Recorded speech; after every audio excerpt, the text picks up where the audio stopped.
Greetings et bienvenue au Congrès 2024.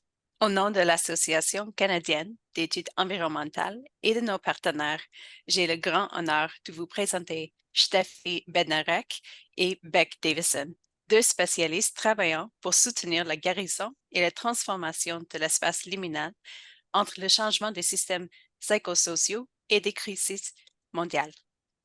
Welcome. My name is Kira Cooper, and I'm the co-president of the Environmental Studies Association of Canada. I wish to acknowledge that I'm speaking to you from the traditional territory of the Haudenosaunee, Anishinaabe, and Neutral peoples. I would also like to recognize the immense resources, energy, and human capital that make it possible for us to be here on this call today. On behalf of ESAC and our partners, I am honored to welcome two highly respected specialists working to support healing and psychosocial systems transformation amidst a time of intense global crisis. Steffi brings to this discussion over 25 years of experience in systemic change and trauma therapy. Here, she supports individuals and organizations across various sectors to address the urgent need for regenerative change in ways that go beyond just the mere correction of what is visible on the surface. Steffi's work supports professionals in staying resilient, adaptive, creative, and responsive in the face of global upheaval and climate anxiety, whilst also increasing awareness of our systemic entanglement with the very culture we are trying to change. Beck has dedicated her entire career to working with people on the edges of society. Throughout her 30-year tenure in various charitable organizations, she's consistently advocated for those who are seldom heard, stigmatized, and often ignored. Utilizing her leadership positions, Beck has diligently inquired into and challenged the harmful aspects of the systems she has worked within. Drawing from her extensive background in complexity and systems thinking, Beck now supports underrepresented groups through coaching and facilitating relational spaces.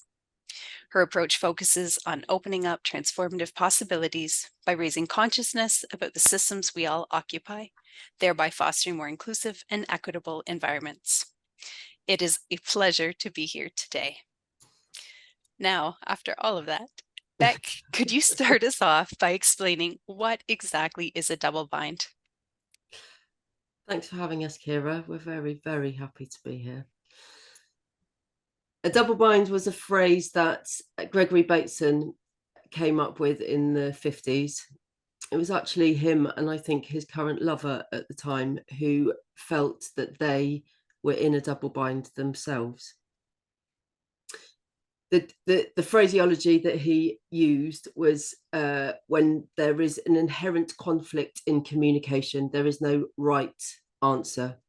So the phrase that he used was a question of, you never tell me that you love me. There is no right answer to that. If I say, of course I love you, you'll say, you're just saying that because I've asked you, or you don't say anything, and the question asker is confirmed it's right. Another question might be, do you think I look fat in this? There are inherent conflicts in the question that is being posed where the responder is not able to deliver an answer that satisfies. I think the way that I think Steffi and I have started to perceive it and use it is when there is conflict in decisions. Where there is we get caught up in trying to find the right thing to do when actually there is no good outcome of a decision that is being made.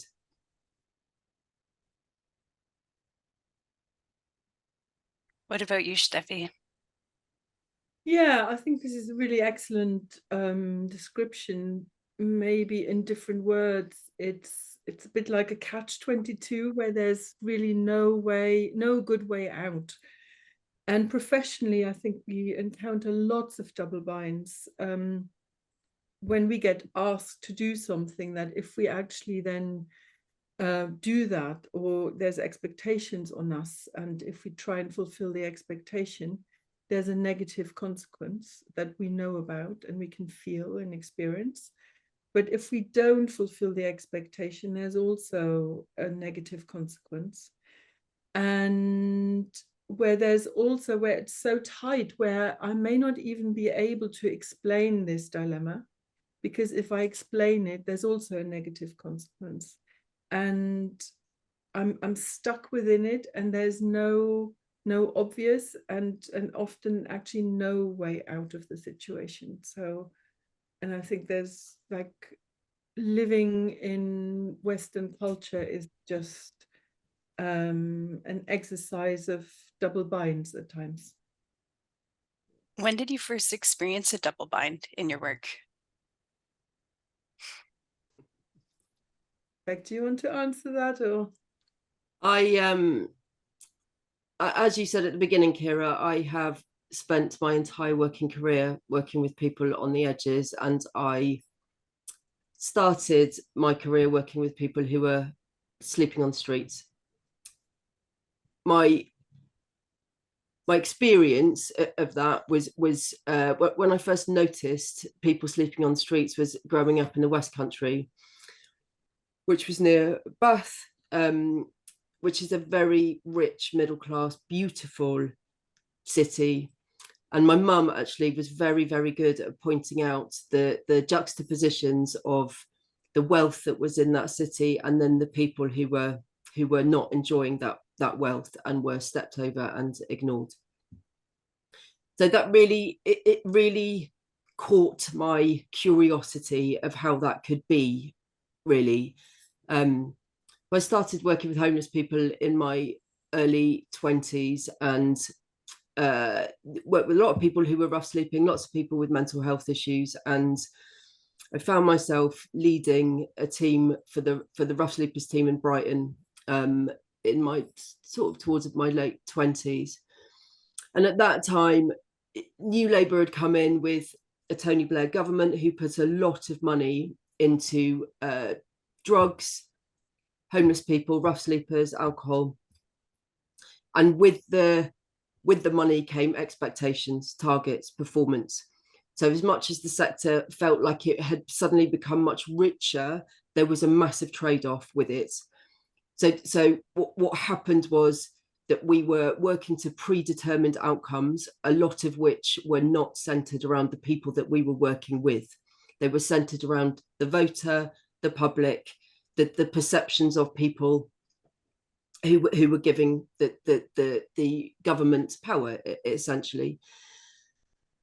Brighton at that time had about 100 people sleeping on the streets, and we had a year to reduce that number by 2/3. That was the target.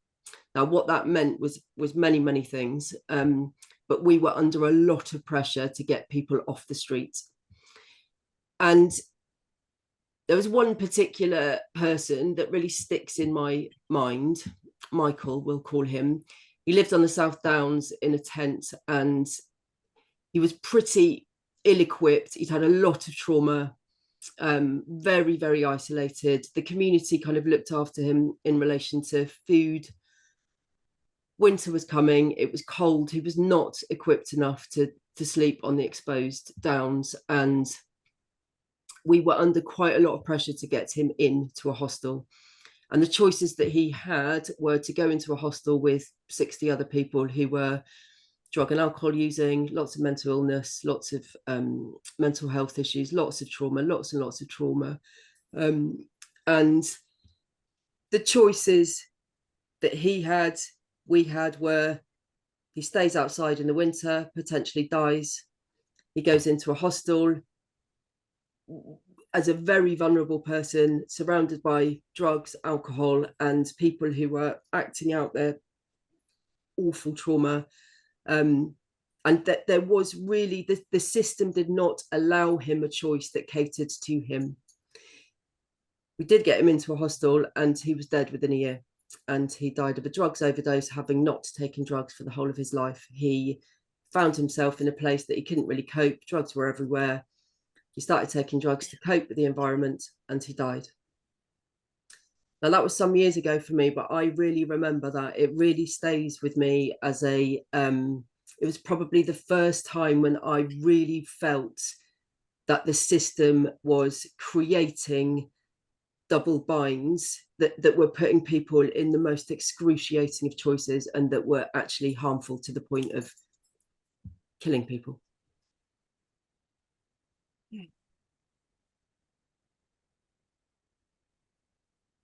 That's quite an example, Beck.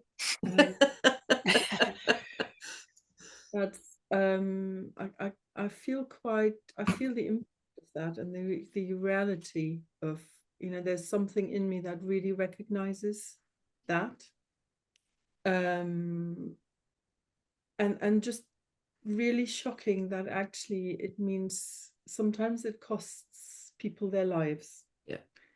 And sometimes that's their actual lives, but sometimes it's our aliveness as well. So while we may stay alive, there's something that dies within being trapped in a double bind, because there's a numbing. And so in a way, I'm not surprised drug use, like there's the, if I'm in it, I can't survive, so I need to grab something that helps me survive.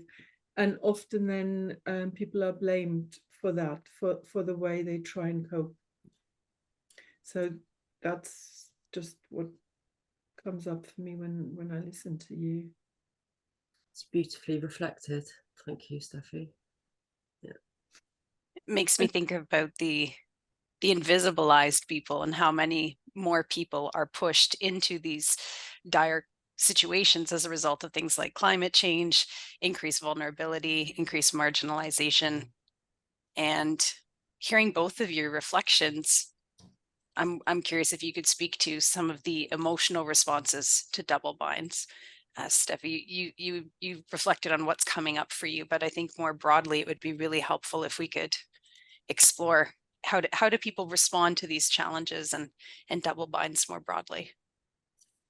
Well, one thing I come to that, but one thing I'd love to add is as well how it's quite often systemic. Beck, I guess you agree with that. Yeah. That I can be trapped in a double bind and experience it myself, and I can also be passing it on to somebody else. So one example of that might be, so of course I had experience of what it feels like to be in a double bind all throughout my life, and children have that too. They know what it is like to be trapped, like the questions back that you said, you don't love me, or,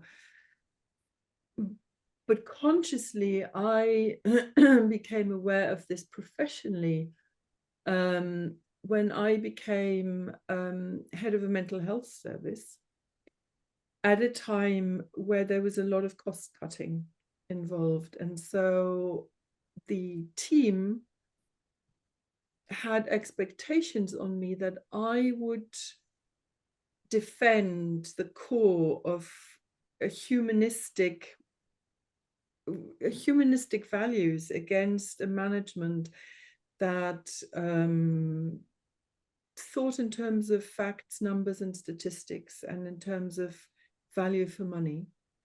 But in order to stay in my job, I had to learn how to speak in that language. I had to translate what it means to be human in graphs. And I had to, the measurement of success was number of students and number of students that reported feeling better in the least amount of hours. So it started to feel a bit like there was something very mechanistic that came in. And at the same time as having to also, in order for the service to survive, we did need to look at how long is a student allowed to stay in therapy, or what qualifies somebody to get mental health support. And at the same time, my colleagues and team looked to me to stand up for these values. And of course, the clients, the students, the staff, they wanted time, they wanted understanding, they wanted relationship. And as soon as you attend to one need, you kind of fall short of the other. And it was in an incredibly stressful time, where there was no way of getting it right. And so then, of course, my demands on the staff created double the binds for them, if that makes sense. So it's a rippling effect that it has. And it just felt stressful. And what I learned as well for me, and I think this is something that's inherent within the system in a neoliberal mindset, is that we often look for the fault in ourselves. So it feels like this idea of I should be able to deal with this. I'm sure somebody else would be able to find a solution for this. It's just me who can't do this. And then like feeling really conflicted within oneself, possibly trying to hide that we're not in control, because of course we measure success in terms of how much in control we are. And so that digs us deeper and deeper into the hole instead of helping us to get out. I don't know whether you want to add something to that, Beck. I think, I mean, you and I think, have had some parallel experiences of feeling that when there is taxpayer money, when money is being paid for a service, that decisions are being made often quite far away from the people that they impact upon in exchange for the money. And I think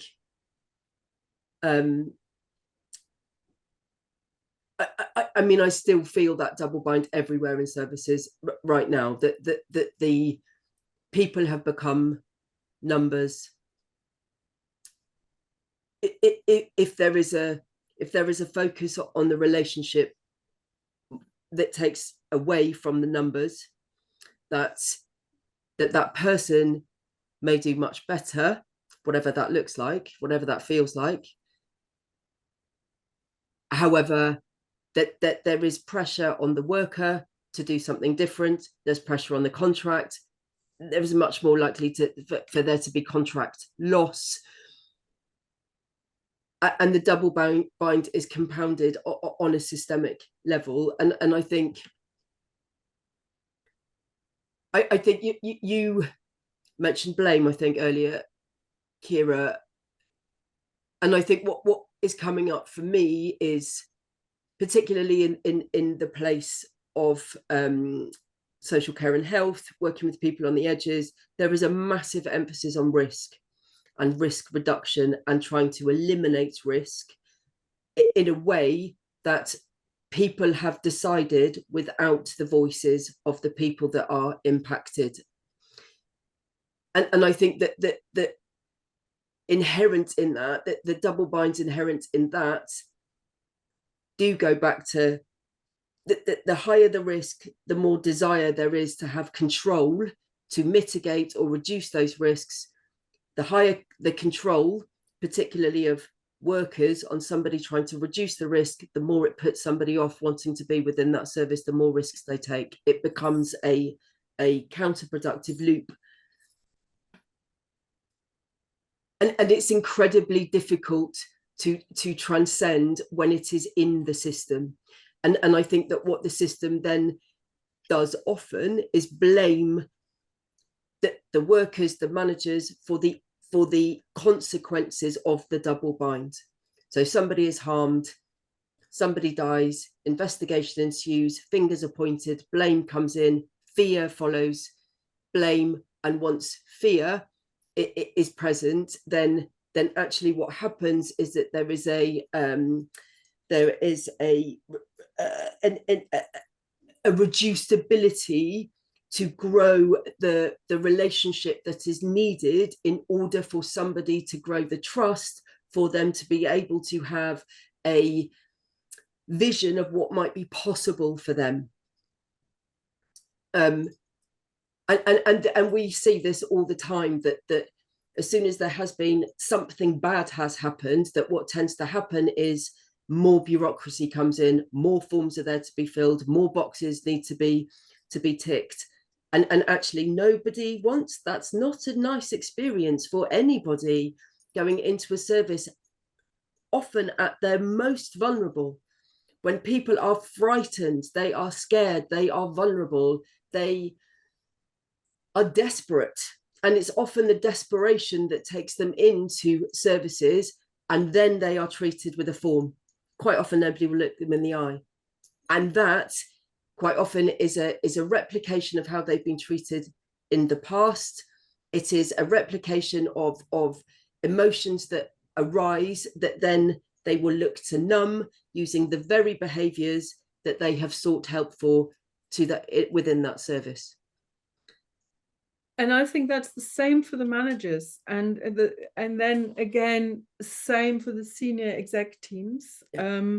So everybody's sharing the same thing, and it's very difficult to talk about, because everybody wants to do their job well, and there's a certain kind of job description that describes something that is actually not based on what it means to be human. Then people start to feel like imposters. Like, mostly when you read a job description, it's like there's no human being in the world that can adhere to these points. So that already is often a double bind, where we feel like we have to pretend that we can fulfill all of these tasks all of the time. And well, I've experienced this myself, where then the demands, legitimate demands from clients or legitimate demands from your team, touch on the impossibility of the double bind. And that's personal experience. That's actually an embodied personal experience of discomfort. It's like, oh, I don't know what to do with that. There's nowhere to go. And it is so easy to then find somebody to blame, when actually it's the system.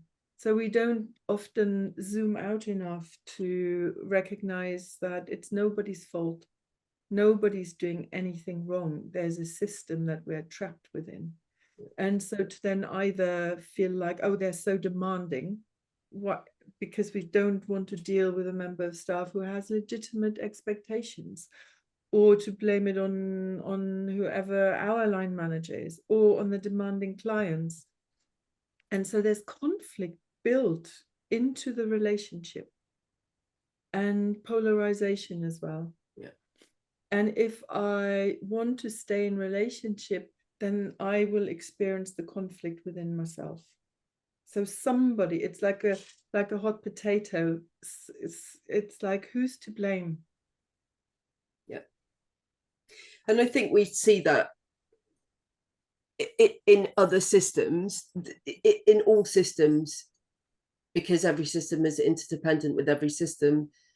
So education is teaching kids how to remember rather than how to learn or how to think. Health system quite often makes people more ill. The criminal justice system teaches people how to be really good criminals. We have these systems that what is interwoven into the system are double binds, that people find it incredibly difficult, as you said, Steffi, not only to name, but to transcend, to step away, to know what's going on. And therefore the location of the conflict, I agree, Steffi, can tend to be within the individual, and with multiple individuals who then are trying to find ways to reduce the conflict. And quite often when dissonance becomes apparent, the inner conflict, I'm holding two beliefs that are conflicting with each other. What can happen is that psychological way to reduce that dissonance means I just stop caring, because I have to look after myself first. And therefore my ability to care, to notice you, to see you, becomes massively reduced. And I think that there are, not only is it within bigger systems, I think we see it within gender, women are supposed to be assertive and soft. We are supposed to be speaking up and speaking out and being very small and invisible and quiet and looking after our career whilst being a carer. Men are being asked to be strong and vulnerable, a provider and a caregiver, protector and an empowerer. And I think that there is that the more hidden double binds are of people on the edges. There is plenty of reason why people are angry. There's plenty of injustices, and the more those injustices are spoken out, the more they are attempted to be squashed down, quite often through active things like criminalization. We criminalize the protester, for instance. We tell the angry black woman that they're very angry and they need to stop shouting, whilst giving them plenty of reasons to be angry. And also it reminds me, like earlier when I described that, also very often in a double bind, it means you can't even name the double bind. So sometimes when something happens, like there's a death within a hospital, yeah. There's an investigation, and in the press we shout like this should have never happened. But an explanation would not be sufficient to say, actually, the demands on us are impossible to meet.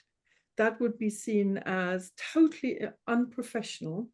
And so we can never step outside of it. The blame just shifts within it without saying, actually, this is an impossible situation. And sooner or later, something is going to happen. It is just a sort of process of luck who draws the short straw in this. And that's where the shame comes in, because it's blaming and shaming as a way to redirect that energy. And just to pull a few threads together, Beck, you're talking about conflict, and Steffi, you were mentioning people being reduced to numbers. And we see that in the environment. We see so many more rates of, as the temperature increases, we see more suicides.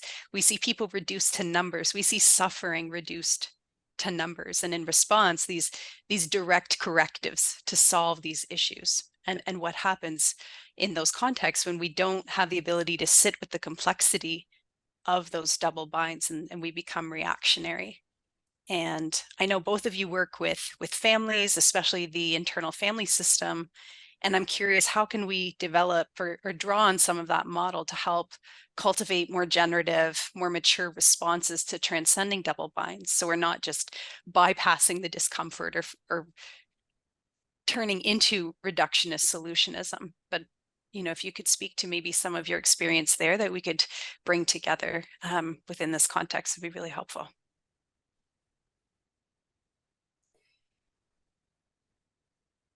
I think you asked the question that we didn't answer earlier, Kira, and I think it's it may be worth just identifying what we possibly experience when people are in the thick of a double bind. And I think that what you're also pertaining to is the emotional response to a double bind can be horrific. So the feelings of blame, shame, powerlessness, helplessness, overwhelm, paralysis, fear, depression, anxiety, these are all very, very real, that in themselves create further double binds. Once we are in those emotional places, it's incredibly challenging to be able to come out and into self, to transcend. And I think that part of the language in IFS, in internal family systems, which Steffi will talk about a bit more, it is what is exiled, and I think that what we have looked to explore at times is what is being exiled in the system, is being exiled in us, and what is exiled in us is exiled in the system. There is a feedback loop occurring there, and some of those things are joy. There can be a real sense of this is very serious work. We need to have very, very strong work ethics. We need to be busy. We are very busy being busy because that is what is required of us and the double bind. And joy, in my belief, is the greatest form of resistance. Joy can open up multiple things. Not only can it help us transcend double binds, it can bring a sense of connection, belonging, possibility, imagination. The emotions that are around fear, anxiety, depression, shame actually close us off from being able to really imagine at all. Our ability to imagine anything other than what we have already experienced are massively hampered. Feelings of lightness and joy can just open up possibility. I think we know that in a neoliberal industrialized state, creativity is seen as a nice thing to do. Art, music, dancing, they're things that you do when you're not at work. They are not rewarded in spaces that are seen as serious places: education, work, health, and vulnerability. And I think that I think vulnerability is an interesting thing, because I think that what is happening in some spaces, and has been for a few years, is that whilst there is an acknowledgement that feelings like vulnerability or compassion are valued and actually bring a sense of relationship and connection, actually they have been commodified to some degree. They are a sell. They are a come on my compassionate leadership training and I'll teach you how to be compassionate. It becomes another thing to do, that there is not necessarily an understanding of how to feel, how to be in relationship with emotions that we have been taught to exile and remain exiled within the system.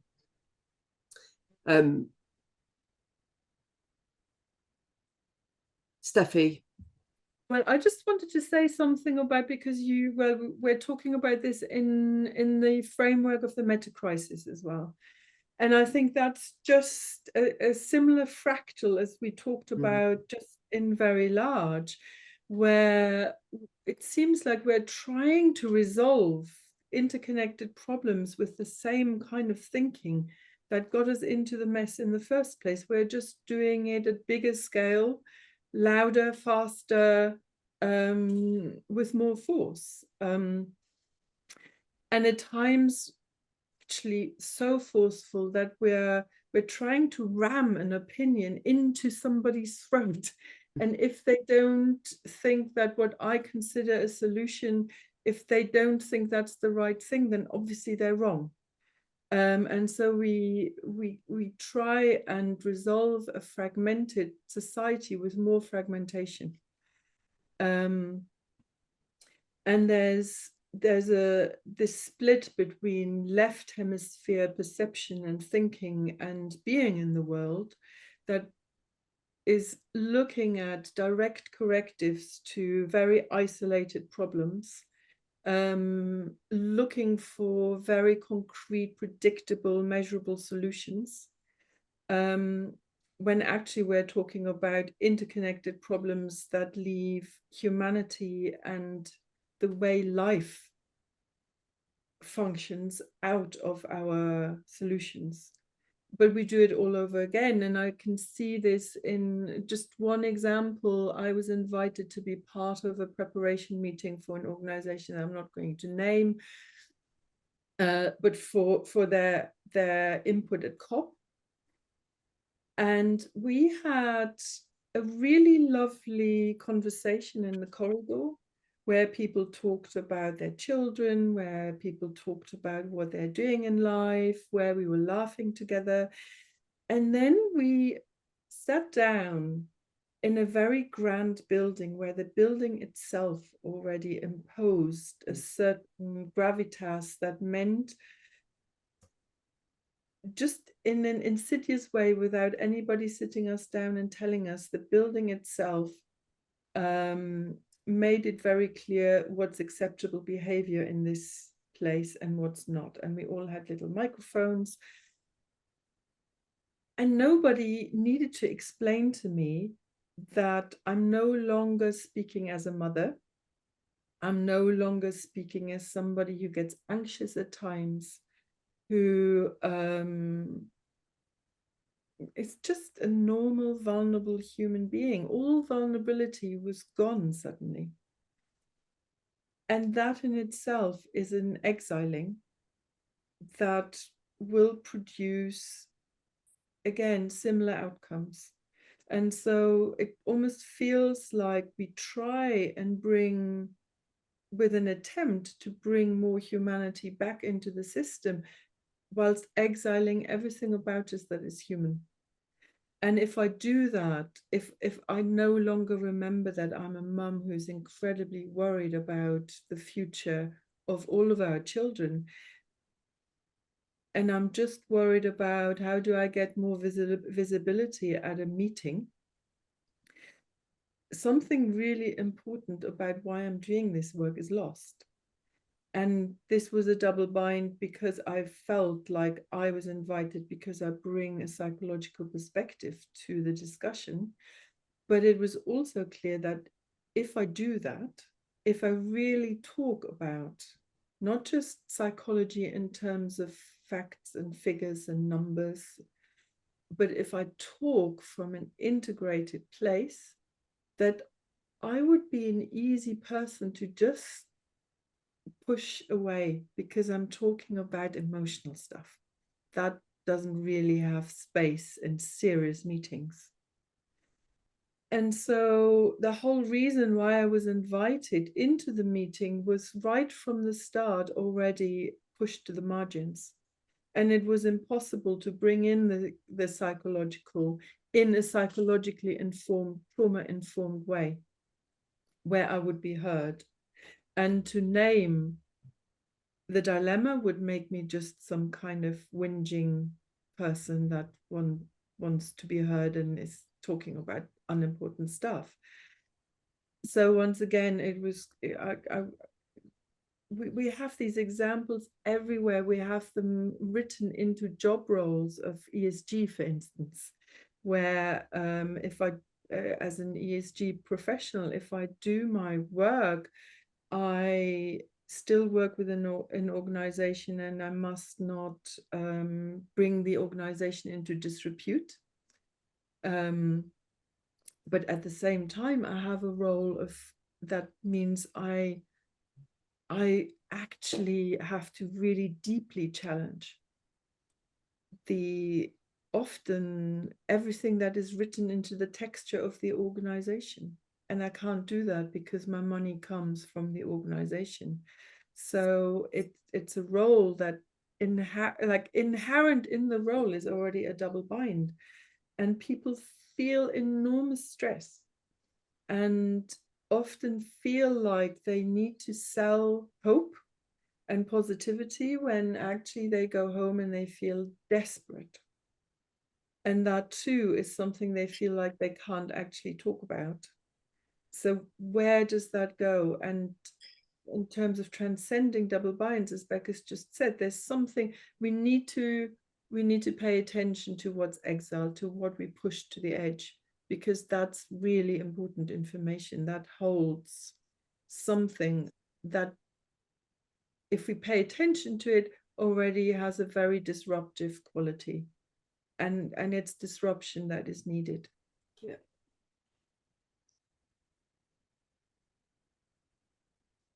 Feels like there's a need for people to descend into the work and not just try to transcend over it or out of it, and to sit with the enormous VUCA that we're facing the volatility, uncertainty, complexity, and ambiguity, and to sit in not knowingness and that liminal space.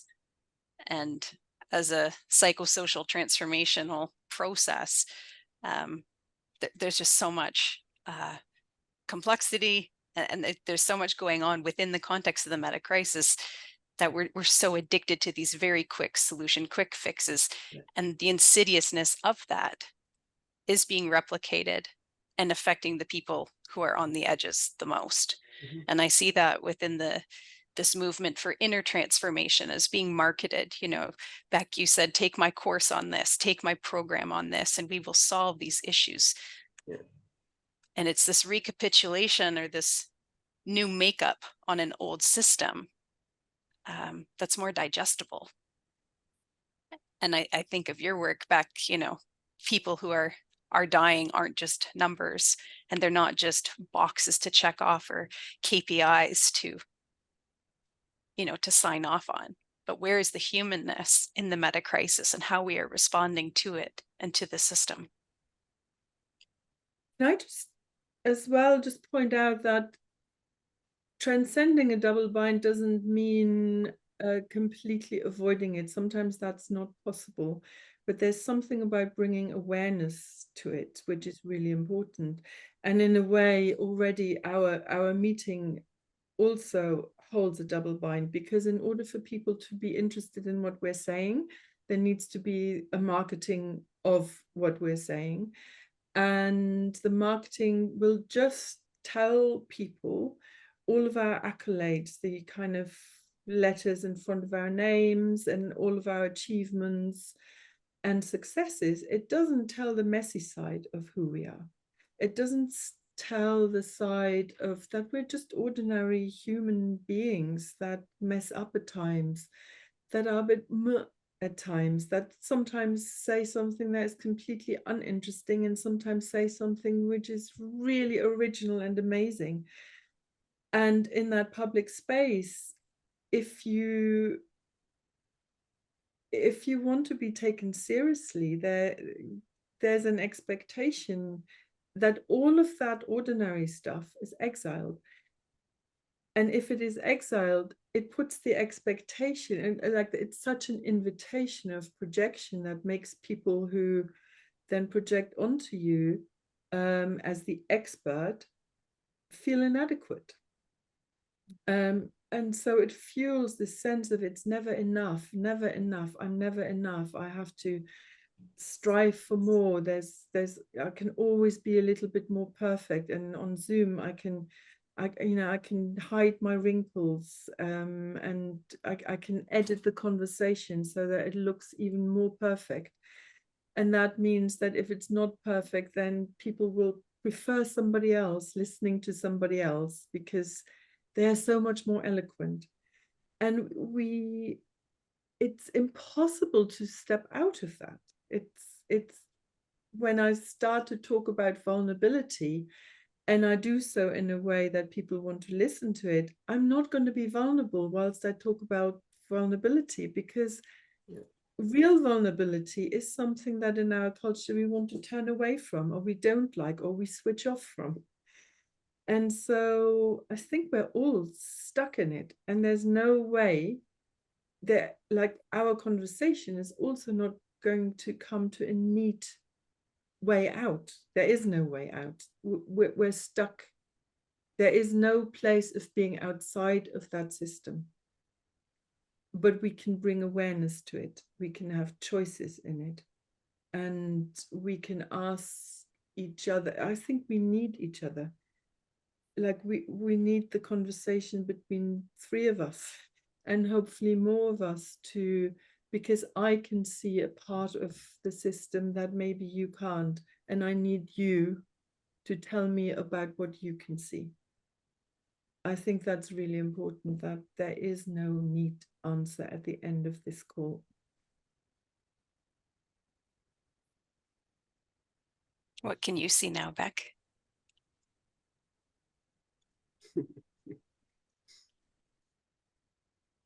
I think what is arising for me is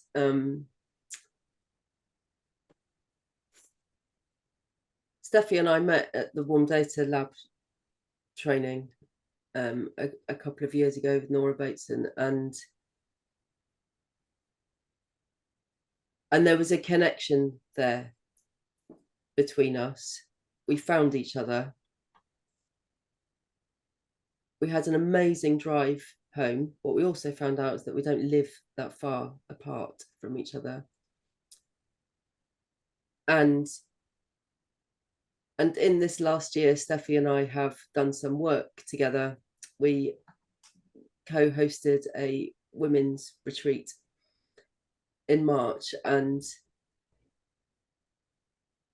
we found ourselves in double binds, exactly like Steffi is talking about, of what we wanted to bring was a disruptive, deep, connecting 48 hours. And we wanted people to embrace a space where they were going to experience disturbances. And we wanted to create that space where the experience of the disturbances and what was arising for people could be held collectively in relationship with each other. And in that process, Steffi and I learned a lot about each other. It wasn't an easy process. And there was something very stark for me, I think, of as soon as it started to become about money in particular, the minor conflicts started to arise. And that we were not able to step out of the paradigm to be able to to bring in a possibility of an alternative, which is what we were aspiring to do. And I think, just listening to you, Steffi, I think that the messiness of that process that we were in, people wouldn't have known that at the retreat, and neither should they, and I don't think they should either. There is something about the veneer, the sheen of what the leaning into the inquiry about what is the risk of sharing the messiness. And what has happened for me in my relationship with you, Steffi, is that messiness and that stickiness. It brought a depth of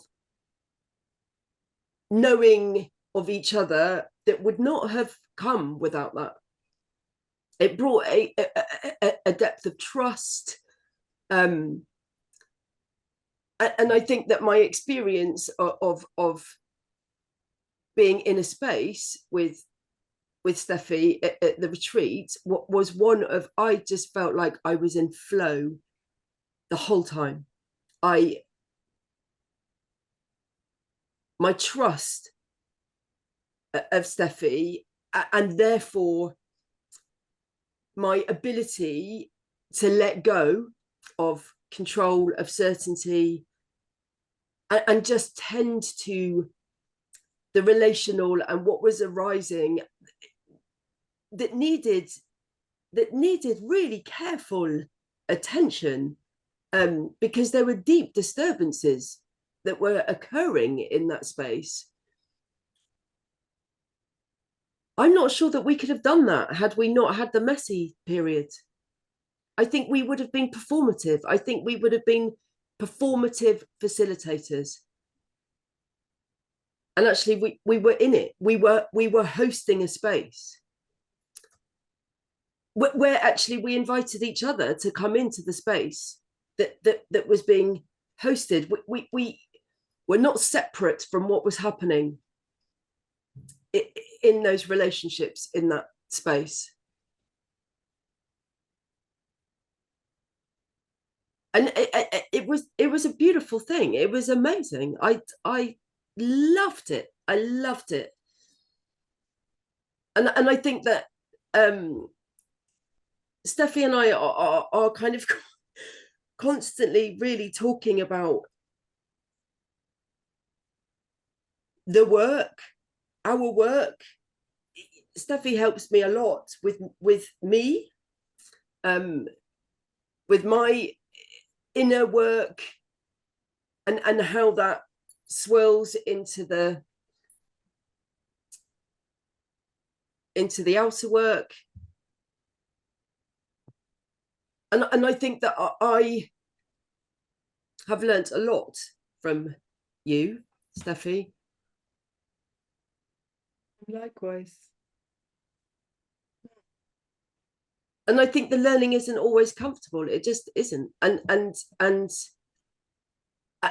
there is something that is that cannot be measured. That there is something there that cannot be reduced, or I can't give you a number out of 10. I can't give you a percentage. It is a dynamic nourishing of what is possible,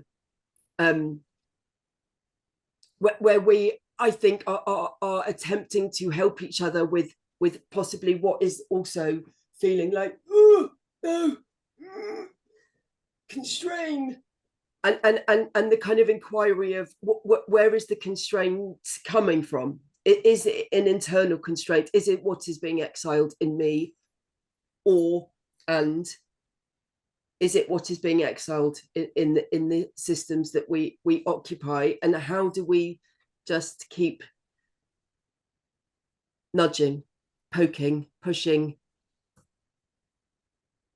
dancing, jumping, hopping? I'm wondering, within the context of the meta crisis, what is the inner work? You've both mentioned it in different capacities. What does that look like? So for me, that actually means that we hear that a lot, that we need the capacity to stay with uncertainty. There's such a temptation to go to, as I said before, left hemisphere solutions, because they still feel like we're in control. When actually, when we deal with complexity, and I know that lots of people know that, it probably doesn't even mean that you need to spell it out, that people need to cultivate a greater ability to stay with complexity, to stay with the messiness, to stay with not knowing, and not to have these big plans, these big 5, 10, 20, 30-year plans, but to have iterative steps, gesturing. Of course we need to act, but to act and then to check what the consequences are of these actions. And again, because we have an as-if culture, it is so easy to say, yes, I will work with emergence, I stay with uncertainty. But to actually do that is a completely different kettle of fish. And so the work that I started doing, and I know that Beck does this too, we do some of it together, we do some of it individually, is to invite people to internal family systems work is particularly is a very helpful lens, because it allows us to tell multiple conflicting stories at once. So I can tell that about me as a person, and because we're working in fractals, that is also true for an organization and a nation and Western culture. But if I just, to make it easy, use myself as a small fractal of a larger system, when I say I, that tells a very linear cause and effect story, when actually I is very rarely a singular story. I is often made up of multiple parts. So there's a part of me that I'm just looking out in the garden, thinks, oh, wouldn't it be nice to be outside? And there's a part of me that says, no, I want to be here in this conversation. So we're always made up of multiples. And these multiple parts can have deeply contradicting values. And that's frequently the case. So just as an example, most of us who have been socialized into Western culture have been socialized into the idea of being an individual who has a right to have her needs met. And at the same time, I may hold values that are very empathetic with other people who don't have their needs met. And the two are often in conflict with each other. And so in psychological terms, I call this, there's a term called disavowal, where I can know about the meta-crisis, which would mean that I would have to adapt my behavior in a certain way. And at the same time, I can have a part that really doesn't want to know about this and just wants to continue with the stuff that I want to continue with.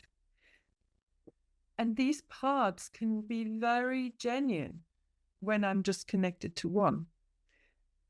But then the next minute I connect to the other, and it's as though this one doesn't exist. And so they run in parallel and they don't touch. So, we talk about cognitive dissonance as well. And I totally lost my thread now. But in terms of the inner work, is bringing awareness to these parts rather than denying them. So when I work with organizations, instead of just looking at the solution, it's really important to look at the part of the organization and the part of the people who are in charge of bringing change that is uncaring, that is actually holds the aspect of an uncaring culture, and to name these parts. Because if we don't bring awareness to these parts, if we don't shine a light to them, it doesn't mean they don't exist. They just operate in the shadows. And that means that's actually quite dangerous. So if I tell the neat story and I don't also look at the messy story, then this other part suddenly moves into the driving seat of my decisions without my awareness. So for me, that's the inner work. The inner work is about, and another maybe silly example is, I can, a huge move is bringing meditation and mindfulness into the organizational space, but that can be as split off and fragmented off.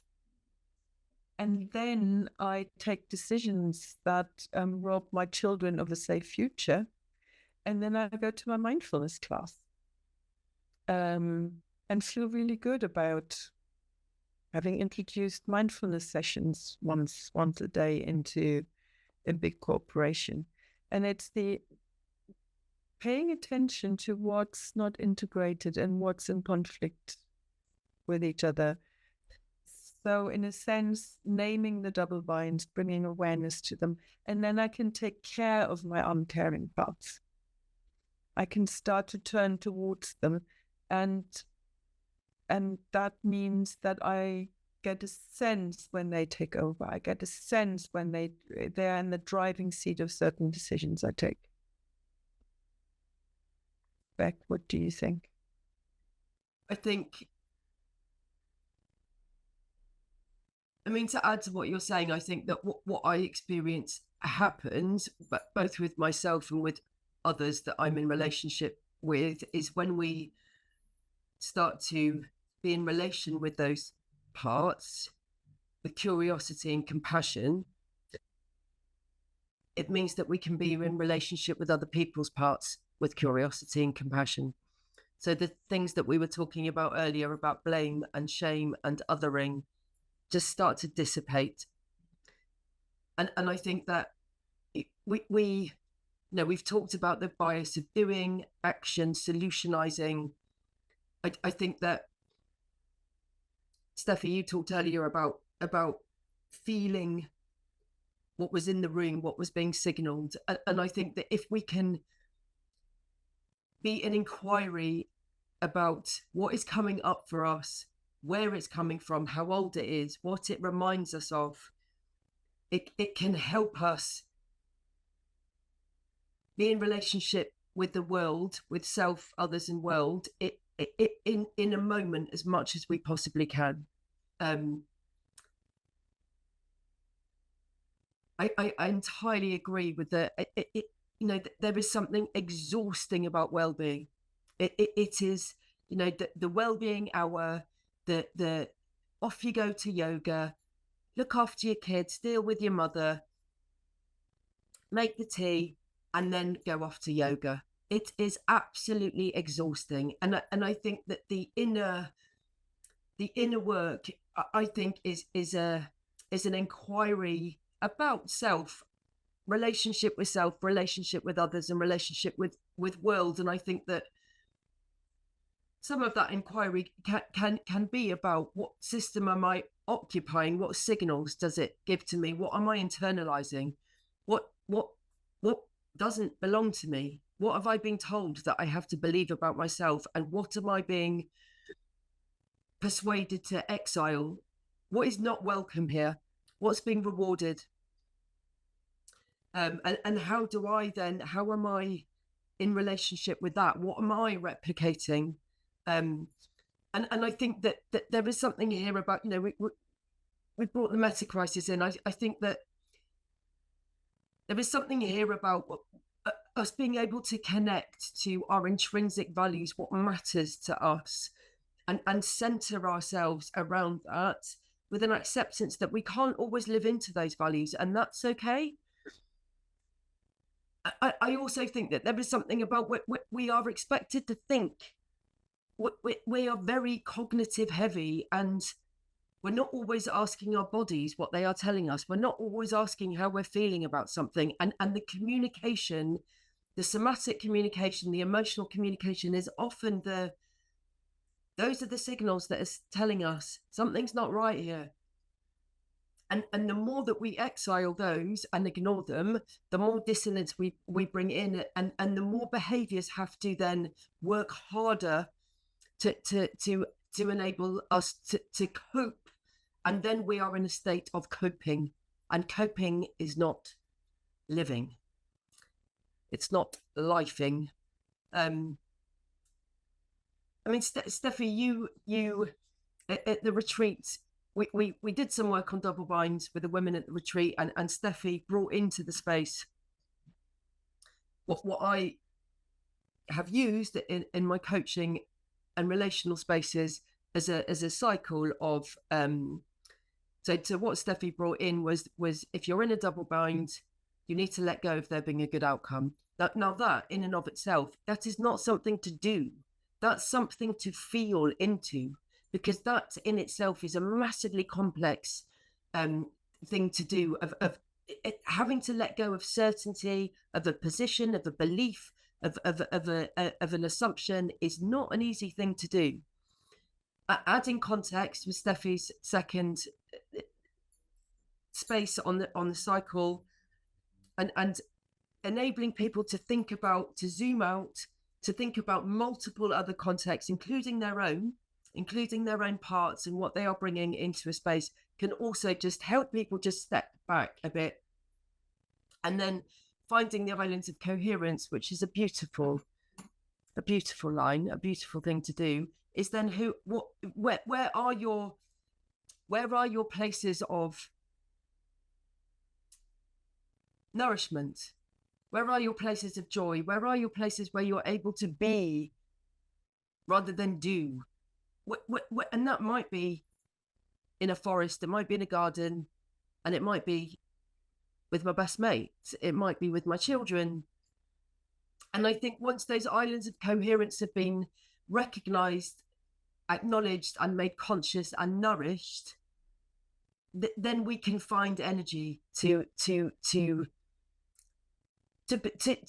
start to think about how we do want to be in a relationship with a double bind. It brings a choice that we didn't feel we had before.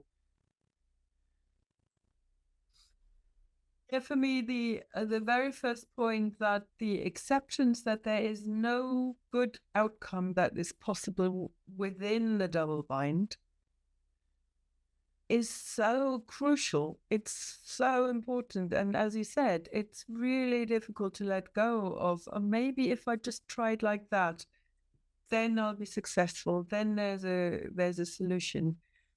And the adding context needs to be from outside of that. So somebody who works as a change maker on climate change, for instance, I said that in a lot of roles, the double bind is already written into the role. So success is very difficult to measure from within, and stepping outside of that. So adding context would mean, for instance, that my success may come from elsewhere, from people that I deeply value, or other people who suffer in similar ways on the margins.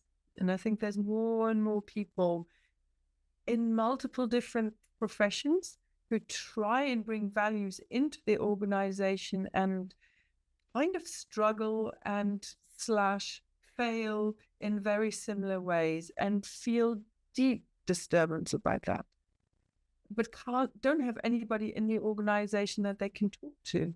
And so then adding context wouldn't be within the double bind, wouldn't be within the organization, but it may be finding someone. If you work in finance, finding someone who works in city planning, who works in academia, who works as a psychotherapist. It doesn't really matter but to find someone who struggles in exactly the same way.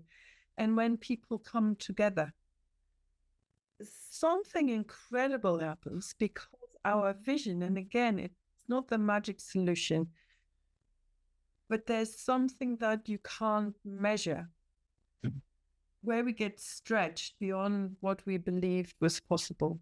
And suddenly there's this paradigm shift that happens. Yeah. I don't know if people know this this image of seeing the old woman and then seeing the young woman, and the lines on the paper, nothing is shifted. But everything is shifted when you shift your perception. And that perceptual shift often means that we need to bring something from the outside in that supports that shift. Because otherwise I just have this vision of, is the solution here? Is the solution here? And so suddenly we see something bigger. And where I have experienced this in an astonishing and very moving way was where I was part of a meeting that was very conflict rich. People and it was around climate activism, and people started to polarize and blame each other. There was a lot of shame, and the more people talked, the more division there was, when actually we really dearly wanted to work together. And suddenly somebody stood up, somebody with a beautiful voice, and she started singing. And she started singing in a foreign language, and nobody understood the words, but it shifted everything. So that was shifting the context. She brought in something that wasn't linear. And people just forgot their divisions. It was, I don't need to explain it, because you can't explain it, but yeah. And that comes from a shift from left hemisphere conflict resolution into what actually right hemisphere perception has to offer. And it's bringing what we usually exile back in, and we suddenly remember what connects us. And I think that's, for me, that's the inner work. It's knowing how to bring something that we push out into the margins, remembering that, and remembering to connect to that. and not to bring it into the center, because in the center it often becomes this as if, but it's connecting to the margins. So Fritjof Capra said something about change doesn't come from the center, change comes from bringing the attention to what lies on the margin, because that's where it's already in contact with something new. So shifting to the margins, and it's very similar when we talk about decolonization. Decolonization doesn't happen by bringing more black and brown people into the center and asking them, like sometimes we just invite or young people into this discussion, but it's the selection of young people that get a voice are often the young people that already know how to talk as the voice of the establishment. It's shifting the culture so that people on the margins get recognized or feel recognized, and that our policies and procedures allow somebody to be a mom, to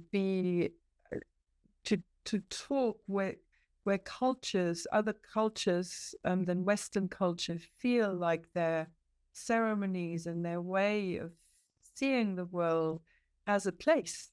And it's not just inviting people from other cultures to the procedures of COP, for instance, but it's like how can the procedures be where we can talk and see and honor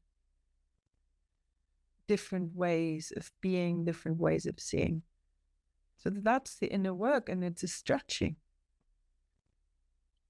I think pulling this idea of islands of cohesion, like what brought us all together from such different backgrounds, and what different relational, transcontextual beauty in life. How are we lifing? By being, we have oceans between us and distance between us, but creating that, I'm in Canada, that Cirque du Soleil, that complete circus-wide stretching together. And I feel like it would be a really great time if people are feeling this attraction to your work and want to build an islands of coherence with you. What are some of the offerings you have? I know, Steffi, you have just released a beautiful book. If people want to connect more with you, how can people do that? I just, in time for this, received this in the post. Literally, I haven't even had time to look at it myself.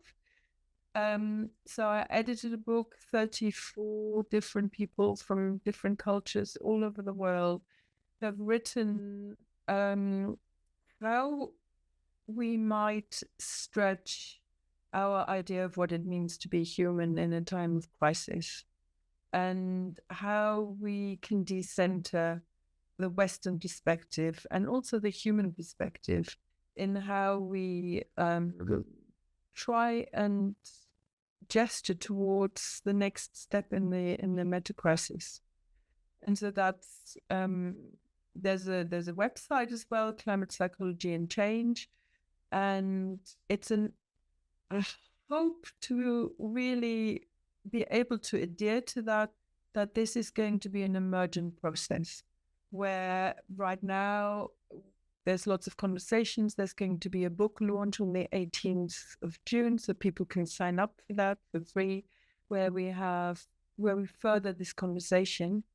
But eventually we will also offer workshops and trainings and opportunities for people to get involved.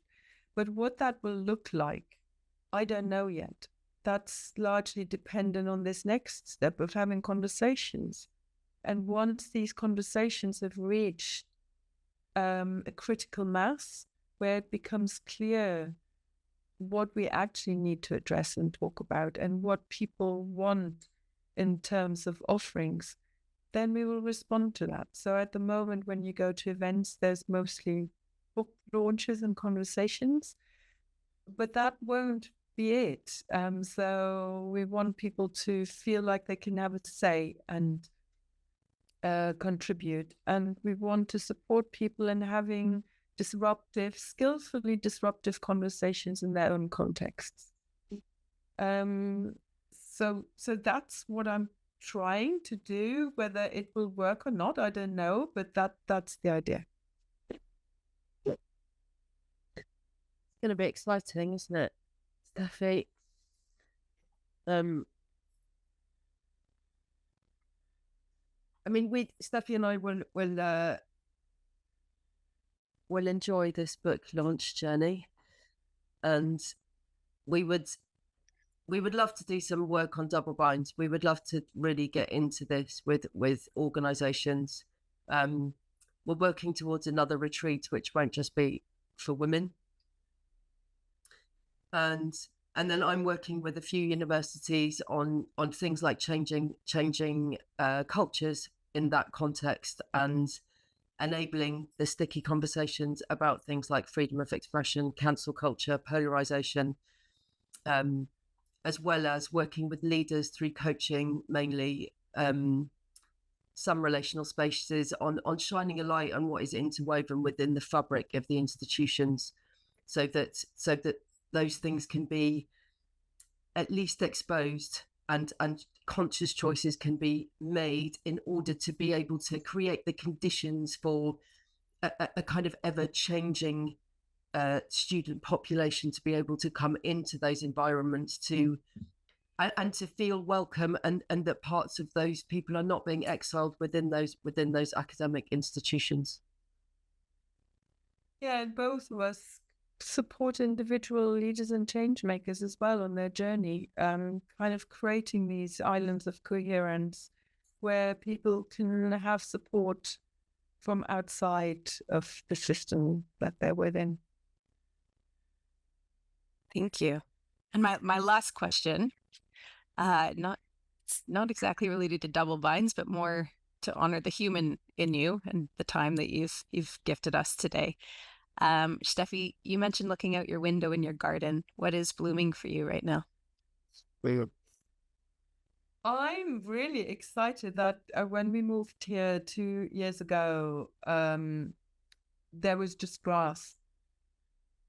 And I'm just looking at, we've got quite a small garden, a huge diversity of plants that are brought in. And seeing them bloom for the first time, because there was a lot of great planting last year. And I feel like on a similar kind of threshold where there's something new. Also with the book, the work with Beck, Kira, I'm looking forward to kind of finding out more about you, and lots of people coming on board. It really feels rich, like there's a biodiversity in my own life as well. And not feeling alone, and it's just so joyous and really moving as well, and trusting, relying on other people, and being curious what starts growing. So that's a lovely question. Thank you. What about you, Beck? What's in your garden? I left my organisation just over a year ago, and it was a very traumatic way to leave. And I think this last 14 months, I feel like I've not had to learn in this way like I have since I was a child. And I think it's been really quite frightening at times. There's been lots of disruption all over the place, lots of ripples. And I think what is blooming is just an opening up of possibility. I feel what's opened up for me is being able to say yes. I feel like I'm being invited into spaces like this, and it feels amazing. And I think that the relationships that are being not only formed, but there is something about the new that comes out of it, and how creative it is, and freeing to some degree, and stimulating, and I feel very connected. And I think there's been lots of shifts and change for me. My son is in Canada. He's not very far from you, Kira, at the moment. And I feel absolutely full of pride with him. My son is doing his GCSEs. I feel really proud of how he's coping with it. I feel like that as much as the leaving was horrendous, I feel like it's afforded me a widening. There is space. There is a space that I'm able to dance within in a way that I haven't been able to do possibly for all of my life, and it feels feels great. Actually, today feels like a good day. Beautiful. I am overjoyed and immensely grateful for both of you for the work you bring and the presence, more than anything, the presence you bring to this space. On behalf of ESAC, our partners, thank you. Thank you to John Davison for your help with the tech. You've been an amazing support. And I look forward to our roots continually entangling. I'm excited to see where we grow and the garden we can cultivate and nurture together. So thank you both very much. It's not goodbye. I will see you very soon. And enjoy the rest of the day in your gardens. Thank you, Kara. Thank you.